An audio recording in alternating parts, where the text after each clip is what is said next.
Getting rich isn't about math. It's about psychology. You can know every investment strategy, but if your mindset is wrong, you'll stay broke. The wealthy think fundamentally differently than everyone else. Today, I'm revealing the psychology of getting rich. The mindset shifts that separate the wealthy from the struggling. These insights transformed my wealth. They'll do the same for you. Welcome to Wealth Wisdom. If you have ambitions to achieve financial success, please leave "yes" in the comment, and we are here to help you obtain insight and build wealth. The abundance mindset versus scarcity mindset. Poor people operate from scarcity. Money is limited. I must protect what little I have. Rich people operate from abundance. Wealth is infinite. Opportunities are everywhere. Scarcity thinking leads to hoarding and fear. Abundance thinking leads to investment and growth. I grew up with scarcity thinking. Every purchase felt painful. When I shifted to abundance, I saw opportunities instead of threats. The truth: money flows where value is created. Create more value, attract more money. The pie isn't fixed. It expands. Delayed gratification. Stanford's marshmallow experiment proved delayed gratification predicts success. Rich people sacrifice today's pleasure for tomorrow's freedom. Poor people prioritize immediate pleasure. Every financial decision is now versus later.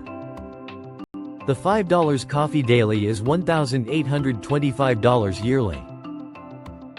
Invested at 10% for 30 years, that's $301,000. One small choice compounds into wealth or poverty. I stopped eating out for lunch 5 years ago. That $10 daily became $2,500 annually invested. Now it's $18,000 growing every day. Future me thanks past me for delaying gratification. Taking 100% responsibility. Poor people blame circumstances. Rich people take complete responsibility. Victim mentality is psychological poison for wealth building. I spent years blaming my low income on my degree and city. Nothing changed until I took full responsibility. I could improve skills, negotiate better, or start a business. These were always my choices. Accept 100% responsibility for your financial situation. You become powerful. You're no longer a victim. You're the architect of your future. The investment mindset versus consumer mindset. Consumers ask, "Can I afford this?" Investors ask, "What's the return on investment?" This single shift transforms outcomes. Consumers buy liabilities. Investors buy assets. I used to think like a consumer. Now I think like an investor. Does this expense generate returns? Could this money build wealth instead? I stopped buying new cars and invested in dividend stocks. I stopped expensive vacations and invested in businesses. Every dollar became a wealth-building soldier. Comfort with calculated risk. Poor people fear risk and seek security. Rich people embrace calculated risk and seek opportunity. Playing it safe guarantees mediocre results. The key is calculated risk, not gambling. Research, plan, prepare, then act. Starting my consulting business terrified me, but I researched carefully and took the leap. That calculated risk now generates 6 figures annually. Identify one calculated risk that could increase your wealth. Research thoroughly. Plan meticulously. Then act courageously. Long-term thinking versus short-term focus. Poor people optimize for today. Rich people optimize for decades. Short-term thinking prioritizes immediate pleasure. Long-term thinking sacrifices short-term comfort for long-term freedom. When I started thinking in decades, my decisions changed radically. I invested aggressively knowing funds would compound for 30 years. I built businesses knowing payoff would take years. Before major decisions, ask, where will this lead in 10 years?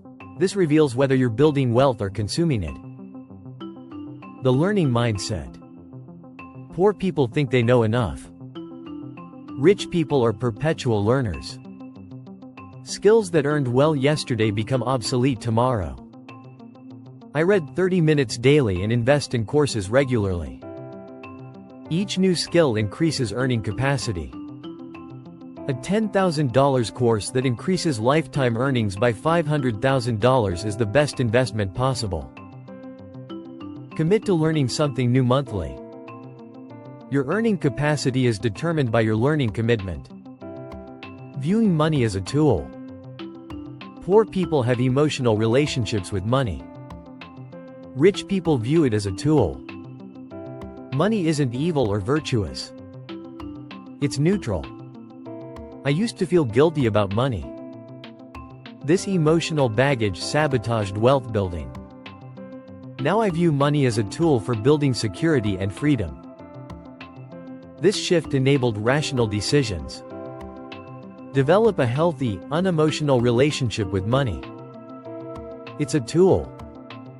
Use it wisely. Focusing on what you control. Poor people stress about uncontrollable factors. Markets, economy, politics. Rich people focus on controllable factors. Skills, spending, investments, effort. You can't control market crashes. You can control your savings rate, income growth, and financial education. I stopped watching financial news obsessively.